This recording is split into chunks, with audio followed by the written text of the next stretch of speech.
Romanos capítulo 12. E agora eu começo a pregar. E eu começo hoje uma série de ministrações que estenderá pelos cultos e pelas células. Romanos capítulo 12. Eu quero começar uma série chamada Metanoia. Diga comigo, metanoia. Não são apenas pregações. Serão oficinas que trabalharão em você. Nós estamos vivendo uma das épocas mais difíceis. Há séculos atrás, houve séculos que a epidemia de doença, de enfermidades, atingiam os ossos da pessoa. Houve séculos que as pessoas morriam por doenças nos pulmões. E não tínhamos medicamentos. Houve época em que as pessoas morreram por sarampo, varíola, cólera. Foram inúmeras doenças que vieram sobre a humanidade e destroçaram, matando milhões de pessoas.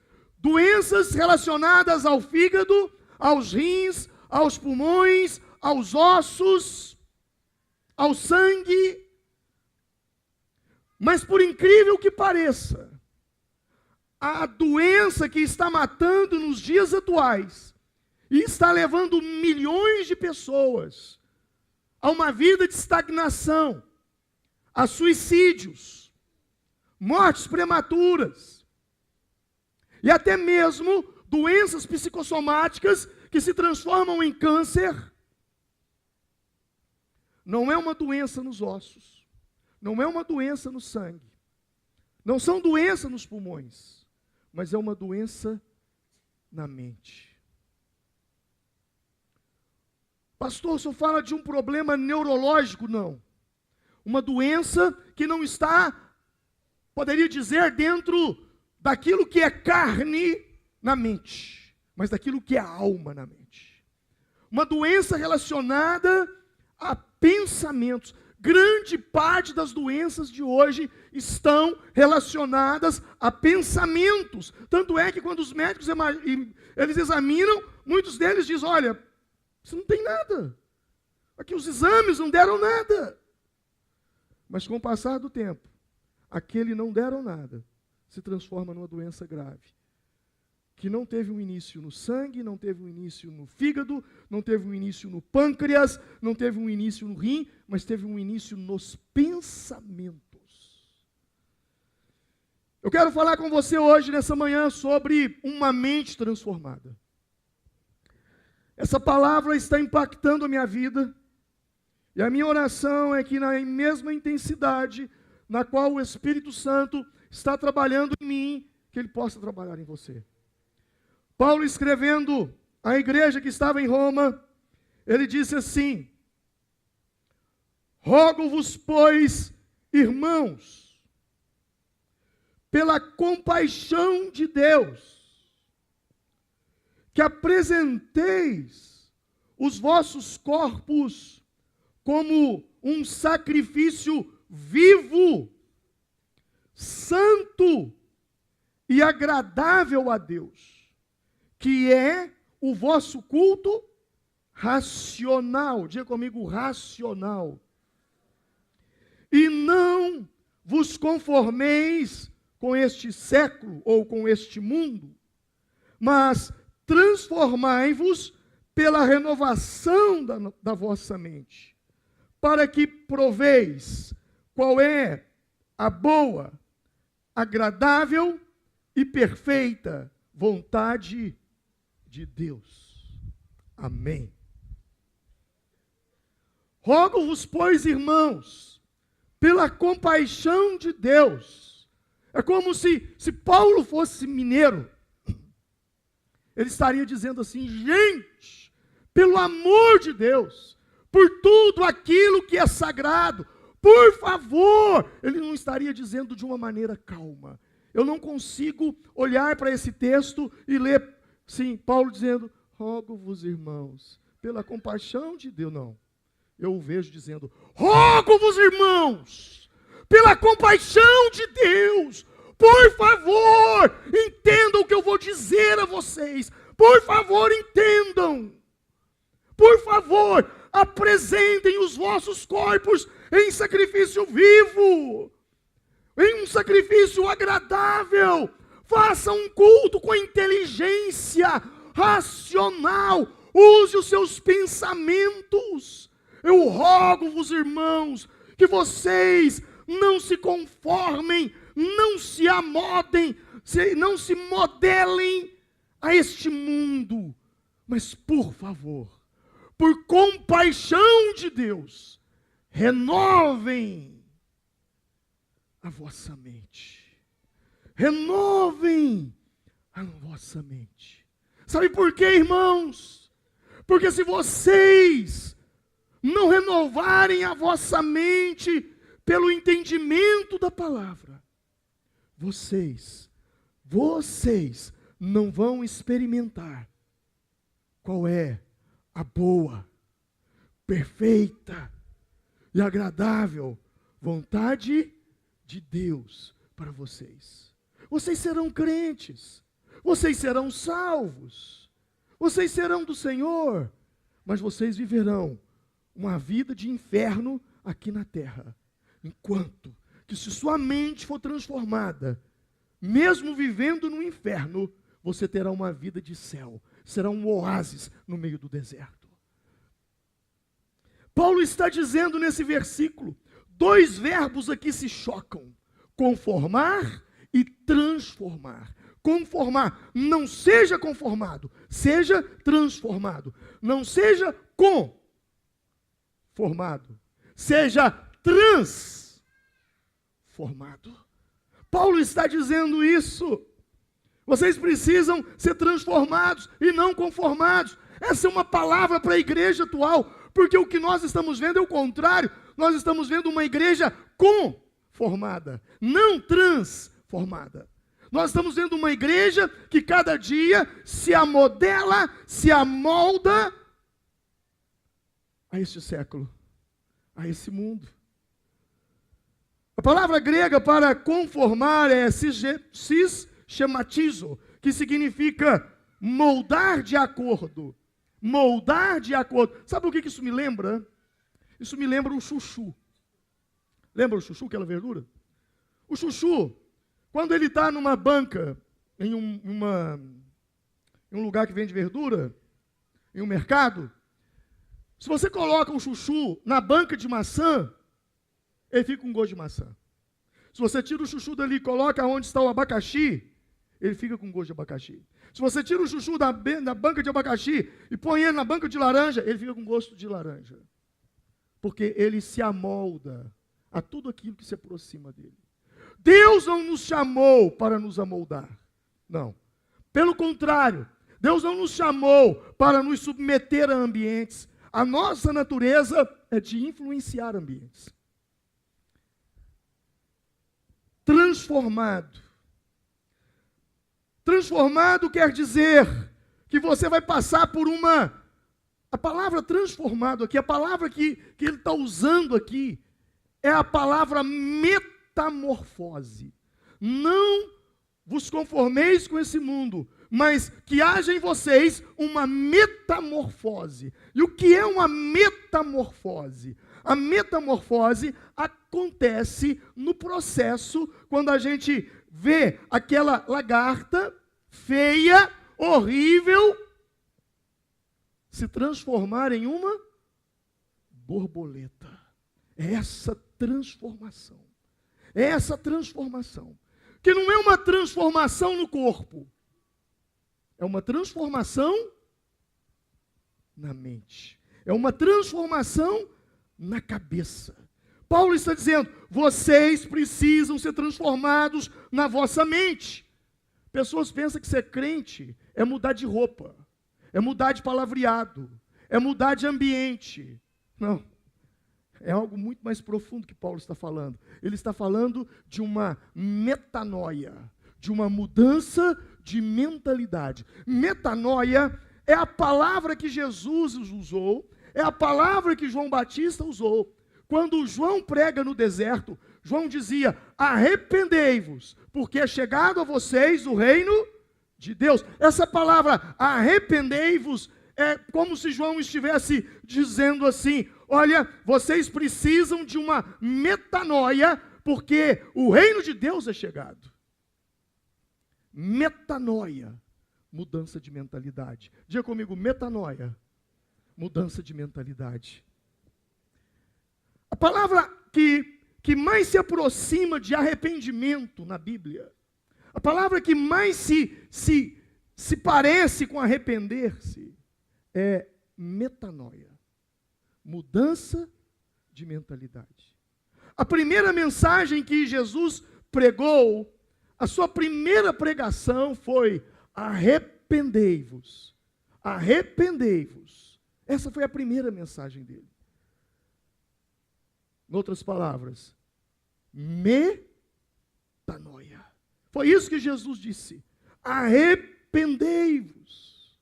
Jesus não pregou: pare com isso, ei, pare de beber, ei, pare de prostituir, ei, pare de beber, ei, pare de fumar, ei, pare com jogos de azar, ei, pare com idolatria, ei, pare de divorciar. Não, Jesus não disse nada disso. Jesus apenas disse: arrependei-vos. E esse apenas é tudo isso. Arrependei-vos, arrependei-vos. Por quê? Porque aquele que se arrepende muda sua maneira de pensar. Aquele que muda sua maneira de pensar, muda sua maneira de agir. Quando você passa por uma metanoia, quando você muda sua maneira de pensar, você muda o seu comportamento. Jesus não disse para você parar de prostituir, ele disse para você se arrepender. E quando você se arrepende, você muda sua maneira de pensar. Quando você muda sua maneira de pensar, você para de se prostituir. É isso que Jesus está dizendo. Metanoia é a capacidade de você enxergar a vida, de você enxergar a situação com um outro prisma, por um outro ângulo. Você não tem que ficar fugindo do passado quando de fato uma metanoia aconteceu com você. Eu comecei a fumar, eu tinha aproximadamente 12 para 13 anos de idade. E aos meus 18 anos eu me converti. Eu me converti novo, mas comecei a pecar novo também. Mas um fato interessante foi que, durante o meu processo de viciado em cigarro, por inúmeras vezes eu tentei parar de fumar. Eu nunca conseguia. Pelo contrário, quando eu ficava sem o cigarro, me dava uma crise de nervo. Quem fumou sabe do que eu estou falando. Mas quando houve uma metanoia, quando o Espírito Santo veio e transformou a minha mentalidade, eu confesso para vocês, eu tentei fumar novamente. Resultado? Vômito. A partir daquele momento, todos os ambientes que eu entrava, em que havia fumaça de cigarro, me dava mal-estar. Porque dentro de mim aconteceu uma metanoia, uma nova maneira de ver o cigarro. Eu não tenho que fugir de cigarro. Olha, pastor, tem cigarro ali. Ai, meu Deus, eu fui viciado. Ai, eu não aguento. Não. Isso é para quem não teve uma metanoia. Quem não teve uma metanoia tem que ficar correndo. Ai, ali tem droga, deixa eu vir para cá. Não, ali tem cigarro, deixa eu vir para cá. Não, ali tem álcool, deixa eu ir para cá. Meu irmão, eu me assento em qualquer banca, de chuchu, de abacaxi, de pera, de laranja, e eu não vou pegar gosto de nada, porque eu tenho identidade, uma nova mentalidade, eu sei quem eu sou. Eu não tenho que ficar correndo. Eu não tenho que ficar fugindo. Porque em mim aconteceu uma metanoia. Aconteceu uma nova maneira de pensar. Uma nova mentalidade. Sabe, me veio aqui à mente agora, dar um exemplo. Eu sei que muitos de vocês, quando, estava falando de verdura aqui, eu sei que muitos de vocês, quando comem quiabo, vocês não conseguem comer quiabo. Por isso vocês não falam bem. Muitos de você que diz que como quiabo escorrega nas palavras. Você não consegue comer jiló. Ai, jiló, ai. Como diz o meu netinho ali, cara. Sabe por quê? Porque a sua mentalidade está para, eu não suporto jiló, eu não suporto quiabo, eu não consigo comer couve, eu não consigo comer aquilo, eu não consigo comer aquilo outro. Quando há uma transformação na sua mentalidade, esse mesmo sentimento por essas comidas, que se você sente, que se você comer, você vai vomitar, é o que você passa pelas coisas do mundo. Que se você fizer, você vai vomitá-las. Elas não têm nada a ver com você. Não é força. Não, eu estou fazendo força para não ir lá. Porque se eu for lá, eu vou pecar. Meu irmão, entra até nos quintos dos infernos. Eu sei quem eu sou. Eu sei quem eu sou. Eu tenho uma mentalidade formada, uma mentalidade transformada. Eu sei da identidade que Deus me fez. Metanoia é justamente essa libertação. Por quê? Porque mudou. Eu não consigo ver como eu via. Metanoia é mais que uma mudança. É uma experiência que nos possibilita dizer, mudei. Eu já não penso mais assim. Eu já não vejo mais assim. Eu já não consigo ver as coisas mais desse jeito. Eu não consigo.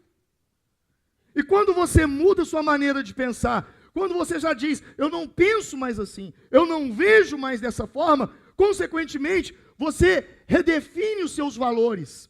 E ao redefinir os seus valores, você começa a redefinir suas prioridades e você começa a redefinir o seu estilo de vida. Por quê? Porque aconteceu uma metanoia. Sabe, Deus não está procurando apenas arrependimento de pecados. Não. É mais profundo do que isso. Deus está em busca de mudança de mentalidade. Mudança de mentalidade. Você pode deixar de fumar, você pode deixar de usar drogas, você pode deixar de se prostituir, mas se não houver uma mudança de mentalidade, tudo isso é questão de tempo. Você vai voltar ao passado, porque a sua mentalidade não foi transformada. Quem está comigo e diz amém? Ah, pastor, eu larguei disso, eu larguei daquilo, fulano converteu, deixou aquilo outro. Se não houver uma transformação de mente, se a mente não for renovada, como Paulo está rogando em Romanos 12, versículo 2, é uma questão de tempo. Por quê? Porque aquilo vai aflorar novamente. Irmãos, semana que vem eu serei um homem de meio século. Vocês me respeitem mais, hein? A partir de semana que vem, serei um homem de meio século. Eu me lembrei disso porque eu estou fazendo as contas aqui de quantos anos de crente que eu tenho. Mas vai dar aí aproximadamente 30 anos que eu sirvo ao Senhor.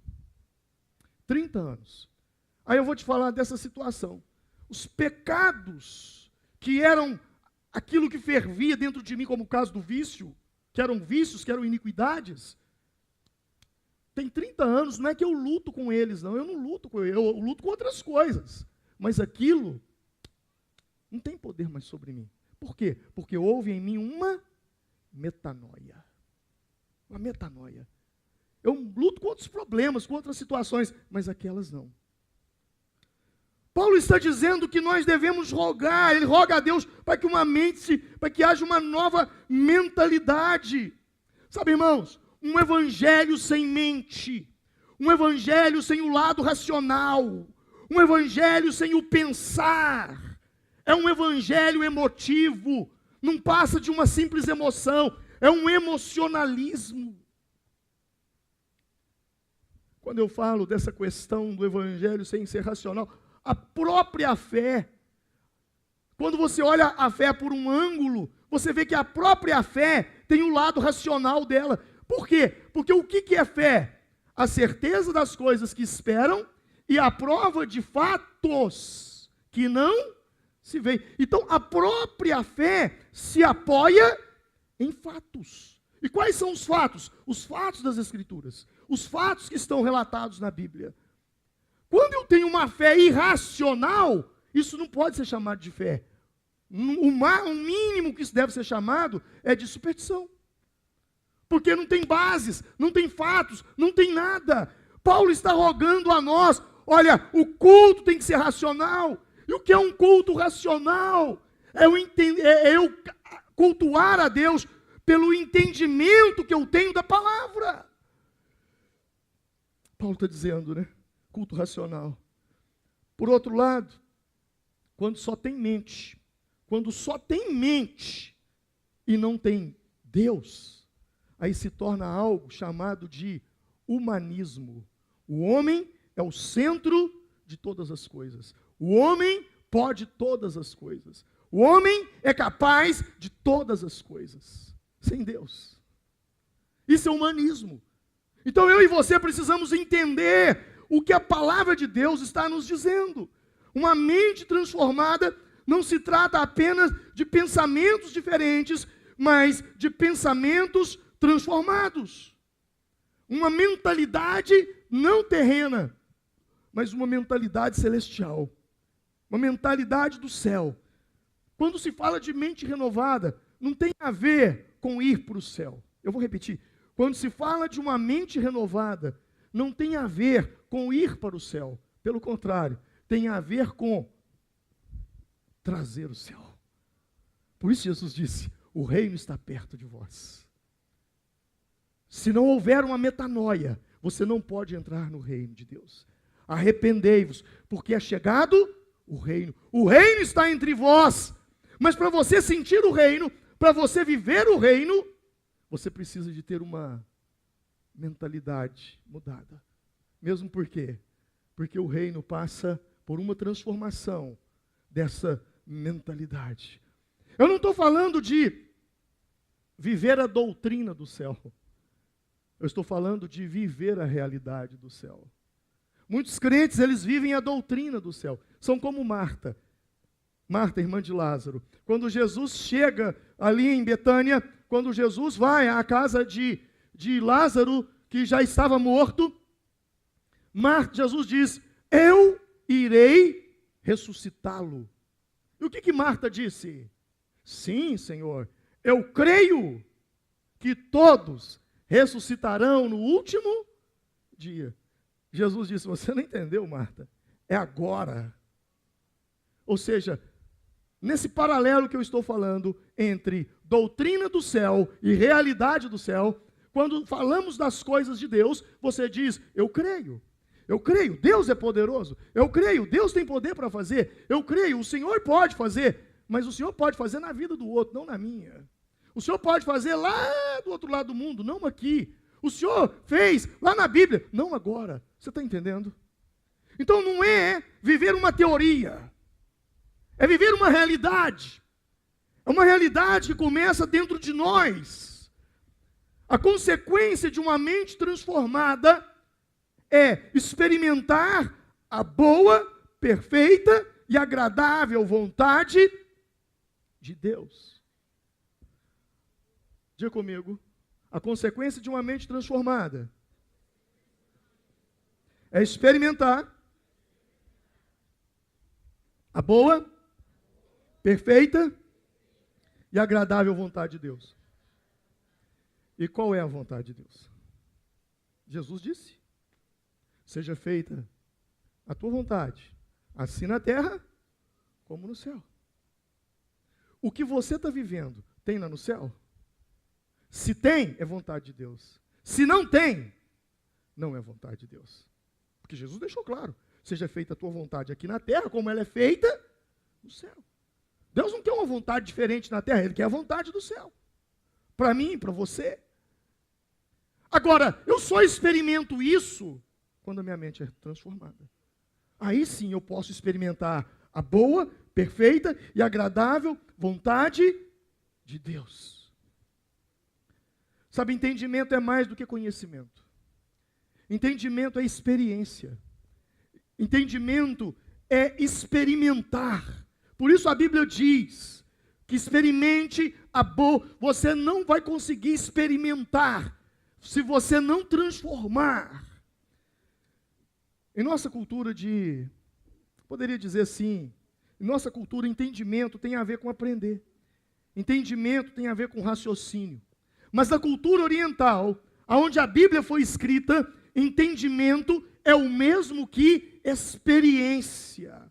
A palavra grega para entendimento é uma experiência, um aprendizado que ocorre comigo nos 5 sentidos. É um aprendizado no qual eu experimento, que envolve a minha visão, a minha gustação, o meu tato, o meu olfato e a minha audição. Ou seja, não é algo que passa como um conhecimento, mas é uma experiência que eu tenho. Uma experiência que eu vivo. Uma mente renovada. Como é que eu sei que a minha mente está sendo renovada? Pastor, eu aceitei Jesus, amém. Converti, amém. Mas a minha mente está sendo renovada? Como é que eu sei que a minha mente está sendo renovada? De que forma? De que forma eu sei? Primeiro, uma mente renovada tem esperança. Diga comigo, uma mente renovada tem esperança. O que é isso? Você vive esperança. Pastor, defina para mim o que é viver esperança. É você ter a sensação sempre de que alguma coisa boa vai acontecer com você. Uma mente renovada, ela entende isso. Se a sua mente não é renovada, eu vou falar mente renovada e mente não renovada. A mente renovada, ela levanta, e quando ela levanta, ela diz assim, pode vir, porque eu estou pronto para receber de tudo aquilo que é bom. Uma mente que não foi transformada, ela já levanta armada. Daqui a pouco vai acontecer uma desgraça. Vai acontecer alguma coisa ruim. O telefone tocou, opa, já sei. Quem está entendendo? Quando a mente é transformada, ela é cheia de esperança. Você fica o tempo todo esperando um milagre. É agora, é agora. Você vai pagar uma conta, vou pagar a conta de água e luz. Você entra na fila do banco, você já está assim, gente, eu estou indo pagar essa conta.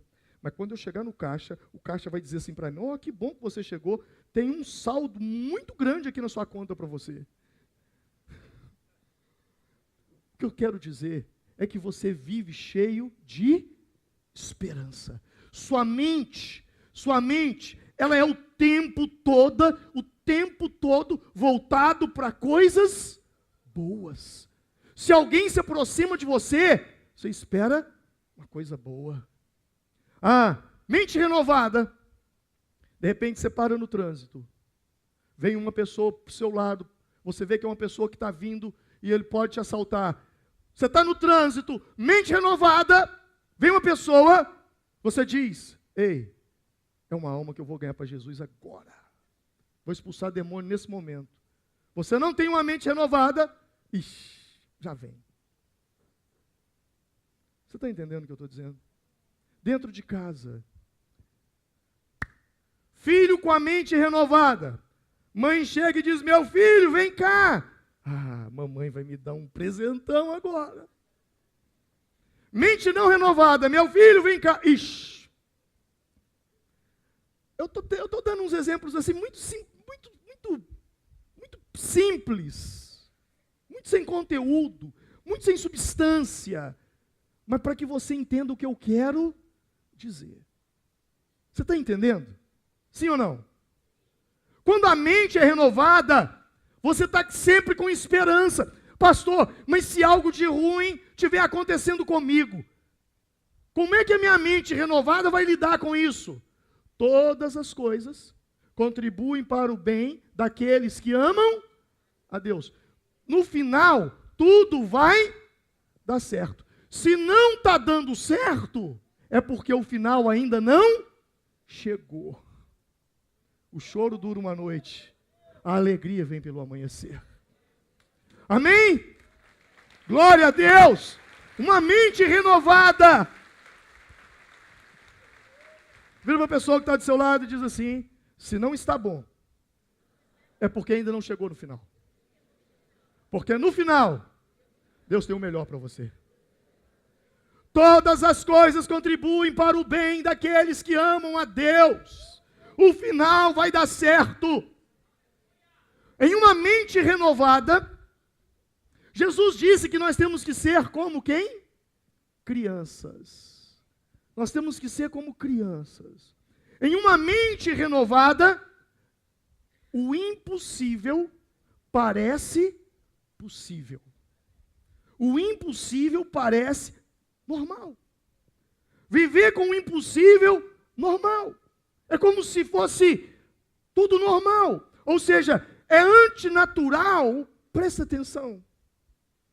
Não é natural, ouça, e isso é um indicativo para o seu cristianismo. Não é natural ser cristão e não ter fome pelo sobrenatural. Não é normal ser um crente cheio do Espírito Santo e não ter fome pelo impossível. Quem está entendendo o que eu estou dizendo? O que me chamou a atenção para a minha conversão a Jesus foi: eu sou limitado. A partir do momento que eu tenho Cristo, eu já não sou mais limitado. Todas as coisas são possíveis. Se falta dinheiro, eu tenho certeza que o restante vai aparecer. Se é uma doença, eu tenho certeza que eu vou ser curado. Marcos capítulo 9, versículo 23. Disse Jesus: se tu crer, se podes crer, tudo é possível ao que crê.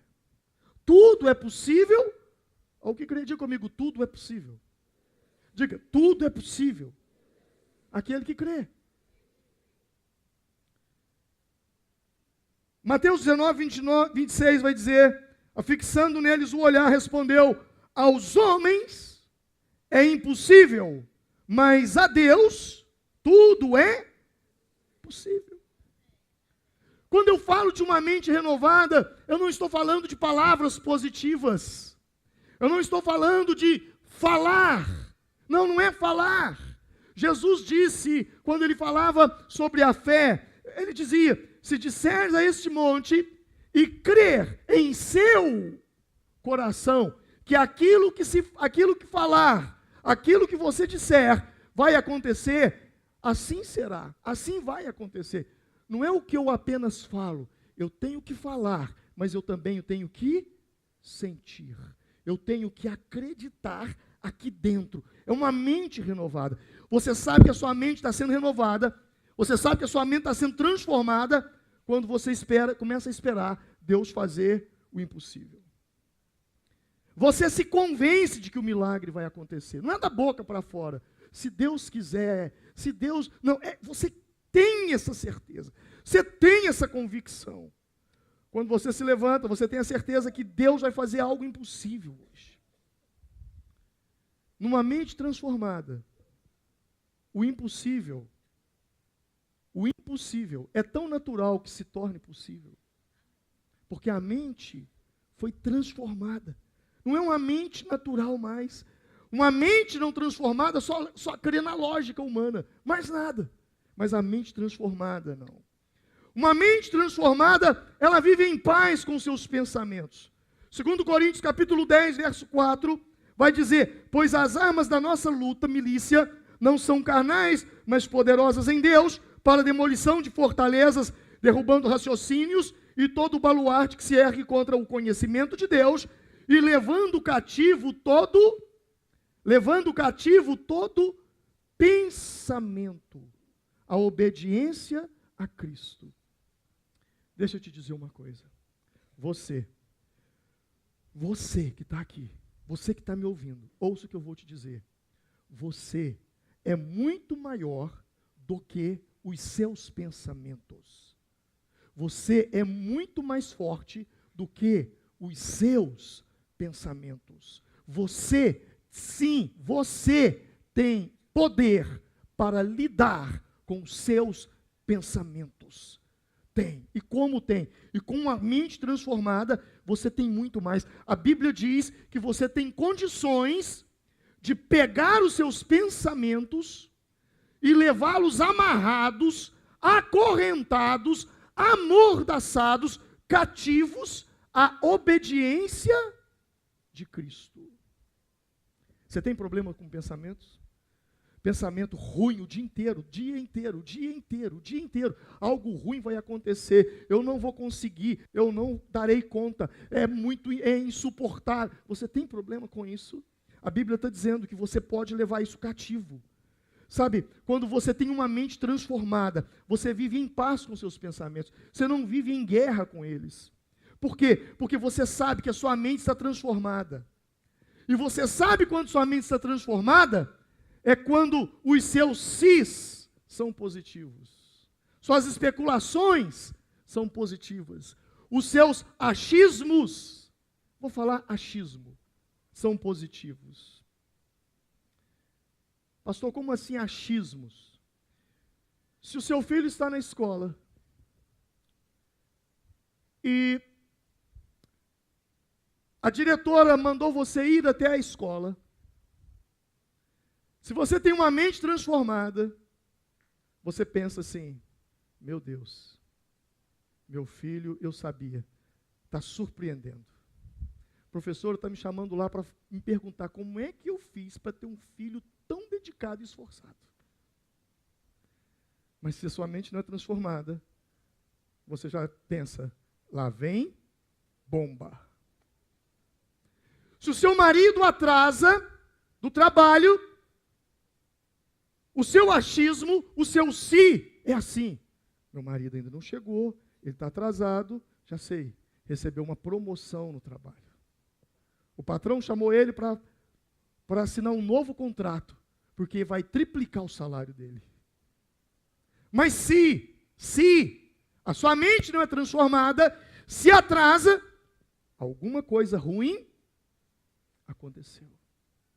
Gente, viver com uma mente transformada é viver o céu na terra.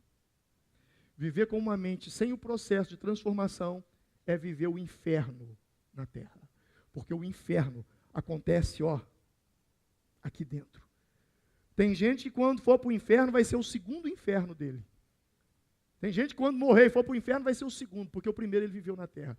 E ele viveu na onde? Aqui? Não, ele viveu aqui. Tem muita gente poderosa, com dinheiro na mão, vivendo um inferno. Porque não tem paz na sua mente. Ou seja, a mente transformada leva você a acreditar que algo bom vai acontecer. Os seus sis se transformam em sis motivadores, pacificadores, uma expectativa boa, porque você está esperando de Deus o melhor. Você conhece a palavra, você sabe quais são os pensamentos de Deus para você, você sabe que Deus tem preparado para você o melhor dessa terra.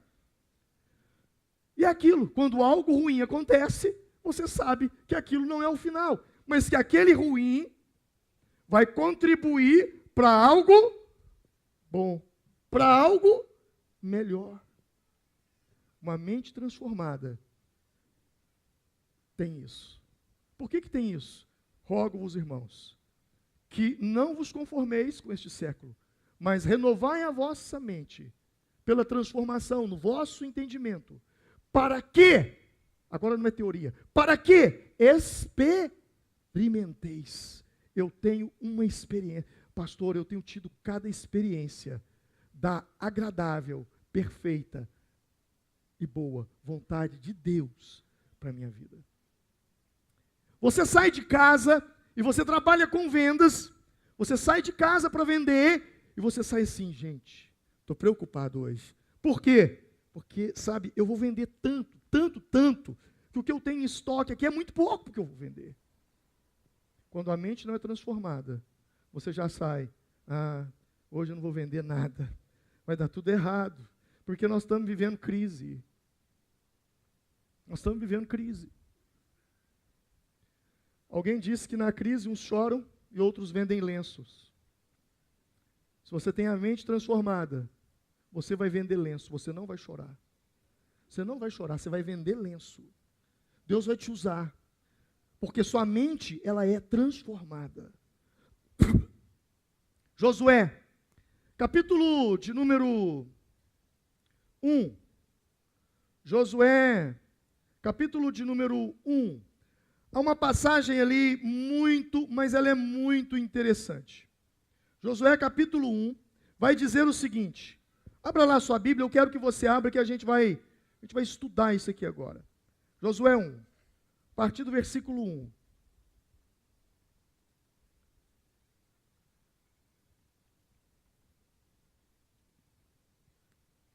Uma mente transformada leva você a uma vida bem-sucedida. Uma mente transformada leva você a uma vida próspera.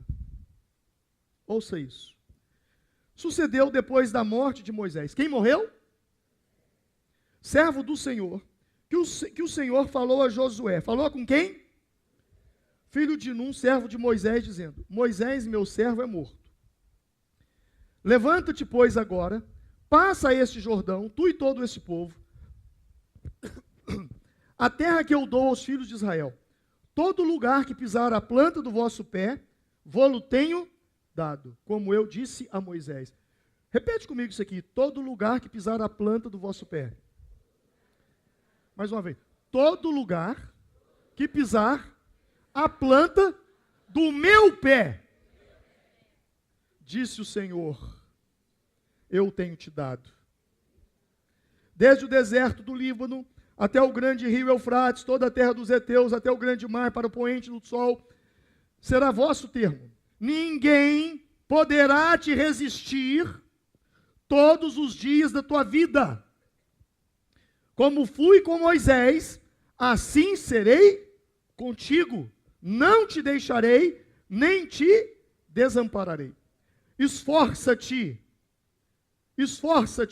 e tem bom ânimo, porque tu farás a este povo herdar a terra que jurei aos seus pais que lhes daria.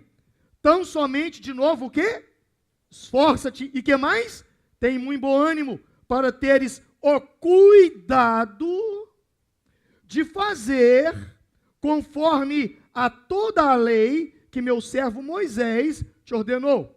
Dela não te desvie, nem para a direita, nem para a esquerda, para que prudentemente te conduzas por onde quer que andar. Não se aparte da tua boca o livro dessa lei. Antes, medita nele de dia e de noite, para que tenhas cuidado de fazer conforme a tudo quanto nele está escrito. Porque então farás prosperar o teu caminho e serás bem-sucedido. Repete comigo isso aqui. Porque então farás prosperar o teu caminho e serás bem-sucedido. Não te mandei eu? Mais uma vez, esforça-te e tem bom ânimo, não temas, nem te espantes, porque eu sou o Senhor teu Deus. O Senhor teu Deus é contigo, por onde quer que andares. Olha que interessante. O que estava acontecendo aqui? Moisés, o maior líder que já existiu na face da terra. Moisés, um homem de Deus. Moisés, um homem que teve experiências tremendas com Deus. Esse Moisés, a quem eu me refiro, morreu. E quem foi Moisés? O homem que orou e o mar se abriu. O homem que orou e Deus feriu os deuses do Egito. Feriu o Nilo com sangue. Deus feriu os primogênitos do Egito. Foram umas 10 pragas. Quem foi Moisés? O homem que orou e saiu água da rocha. Quem foi Moisés? O homem que orou e caiu pão, maná do céu. O homem que orou e veio codornas e eles comeram. Quem foi Moisés? O homem que orou e as crianças cresciam, os sapatos cresciam nos pés, as roupas cresciam no corpo. Esse Moisés que orava e trovões aconteciam no monte, esse Moisés a quem eu me refiro, Deus deu as tábuas dos mandamentos para ele. Esse Moisés a quem eu me refiro, Deus colocou uma coluna de fogo que andava com ele à noite. Esse Moisés tinha uma nuvem de glória que os cobria sobre o sol do deserto. Esse Moisés a quem eu me refiro, esse Moisés, homem de Deus, foi aquele que pegou o seu bastão e jogou no chão, e ele se transformou numa cobra. Ele pegou na cauda, se transformou num bastão. Esse Moisés agora morreu. E você, Josué, vai substituí-lo. Eu? Imagina se você fosse o Josué. Imagina. Você vai substituir ele. Como assim, Senhor? Moisés fez tudo isso, Josué. Sim, eu sei, Senhor. Só que tem um detalhe. Moisés não conseguiu concluir a missão. E eu estou te levantando para concluir a missão. Imediatamente você olha para suas mãos e você diz, espera aí, Senhor, tem algo errado. Por quê? Moisés fez tudo isso e não conseguiu. Eu não fiz nada. Eu vou conseguir. Gente, é muito sério. É muito sério. Quando você para pensar, eu não queria estar no lugar de Josué, sinceramente. Eu não queria estar. Eu não queria. Porque você começa a fazer uma comparação. É como se Moisés orasse, Deus, se a pessoa mais famosa não conseguiu fazer o povo entrar na terra prometida, quem sou eu, Senhor, para conseguir? Sabe qual foi a resposta de Deus para Moisés? Para Josué, como eu fui com Moisés, eu serei com você. Deus responde, como eu fui com Moisés, eu serei com você. Então somente, seja forte e corajoso. Deus falou isso para Josué quantas vezes? 3 vezes. Seja forte, tenha ânimo. Seja forte, tenha ânimo. Deus não disse, eu vou te dar força. Não. Deus não vai me dar força, irmão. Ele já me deu, ela está em mim. Eu é que tenho que usar ela. Eu tenho que usá-la. Seja corajoso. Deus não vai me dar coragem. A coragem está em mim. Entulhada por um monte de medo. Mas que ela está aqui dentro, ela está. Ouça o que eu vou te dizer. Tem muita coisa que Deus não vai fazer por você. E você está pedindo para Ele fazer. Ele não vai fazer. Sabe por que Ele não vai fazer? Porque Ele já fez. É como se Deus assinasse um cheque. Está aqui um cheque. Você tem aqui um cheque em mãos. O que vale um cheque se eu não for à agência e descontá-lo? Sim ou não? Estão entendendo meu raciocínio? O que adianta eu ter um cheque na mão? O que adianta eu ter um cheque na mão se eu não for à agência descontá-lo? Deus já me deu o cheque. Agora Deus está dizendo, usa. Josué, esforça-te. Deus não está falando, Josué, eu vou te dar uma força. Não, não. Josué, esforça-te. Josué, ser corajoso. E aí o que Deus diz para Josué? Josué, tenha o cuidado de fazer tudo quanto está escrito. Josué, versículo de número 8, eu amo esse versículo 8. Não se aparte da tua boca o livro dessa lei, antes medita nele de dia e de noite, para que tenhas cuidado de fazer conforme a tudo quanto nele está escrito. Porque então farás prosperar o teu caminho e serás bem sucedido. Vamos prestar atenção nisso aqui. Deus está dizendo, Josué, se você fizer tudo quanto está escrito, meditar na lei de dia e de noite, Josué, eu vou fazer você prosperar, eu vou fazer você ser bem sucedido. É isso que está escrito? É isso? Não. Preste atenção, versículo 8. Fazer tudo o que nele está escrito, porque então farás prosperar o teu caminho. Então farás prosperar o teu caminho. Deus está falando. E aí, Josué, você, Josué, vai fazer o seu caminho prosperar, Josué.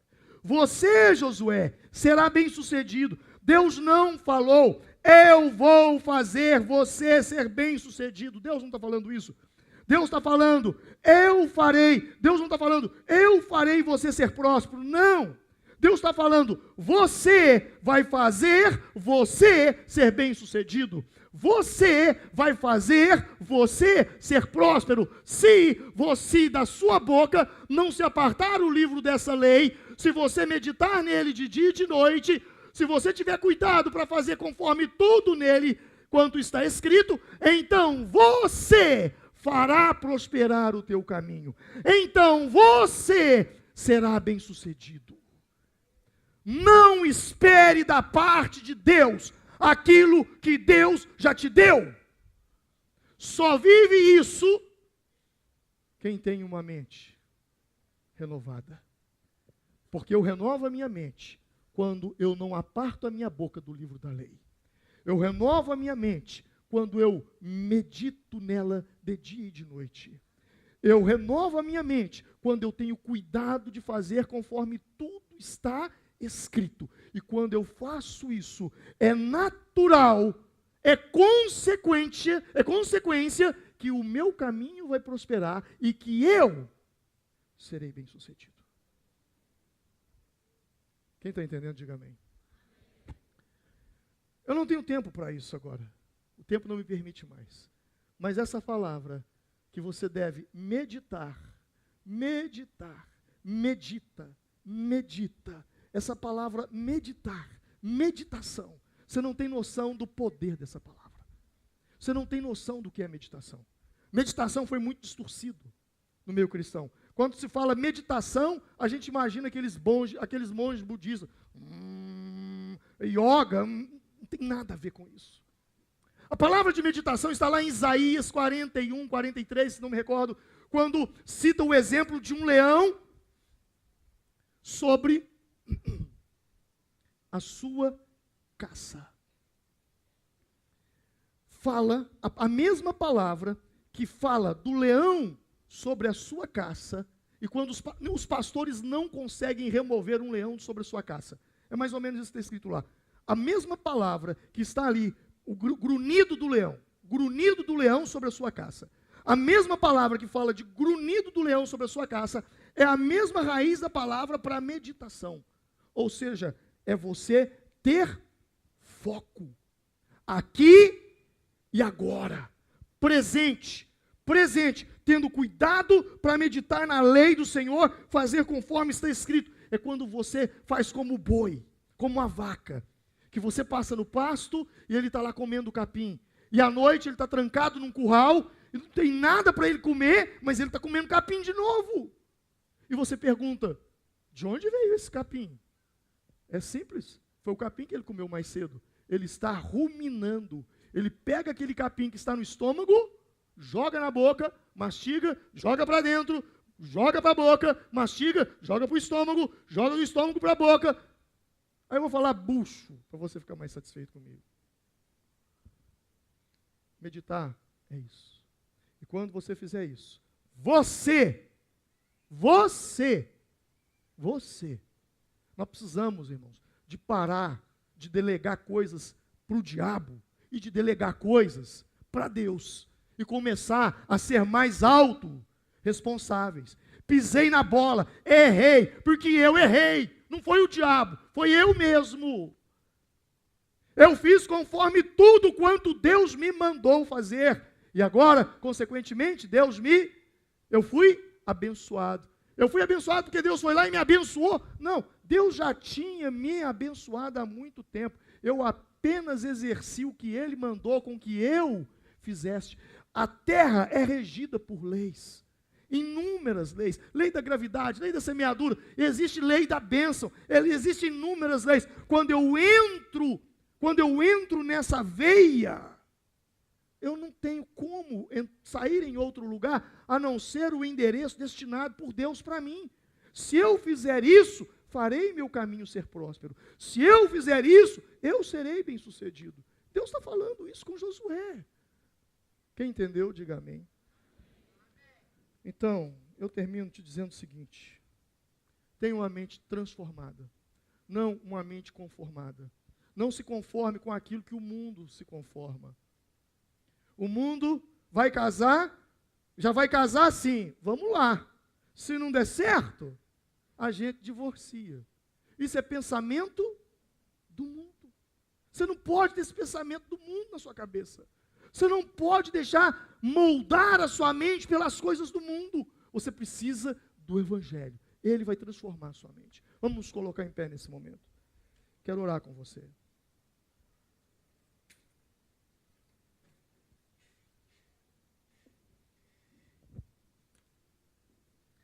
Antes de eu começar a orar,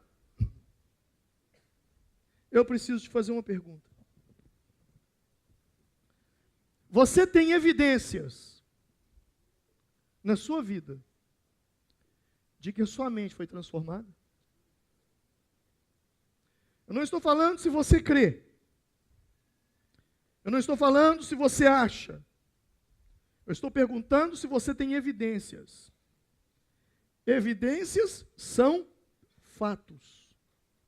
Você tem evidências de transformação de mente? Ou você tem apenas evidência que você mudou de religião?